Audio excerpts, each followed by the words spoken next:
Okay, sa pagpapatuloy ng kwento at buhay ng isang guro, serye ikatlo. So, ang pagpapatuloy 'no, nasabi ko na nasa 6 na taon na ako sa pagtuturo dito sa Salay National High School. And, ikatlong taon ko na rin 'to na magco-coach, sa table tennis.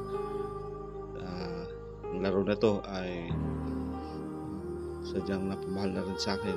And, shout out nga pala ako sa mga players ko 'no, ito sa mga babae no, sila Jillian, Nikki, si Charbel, at saka si Jana 'no.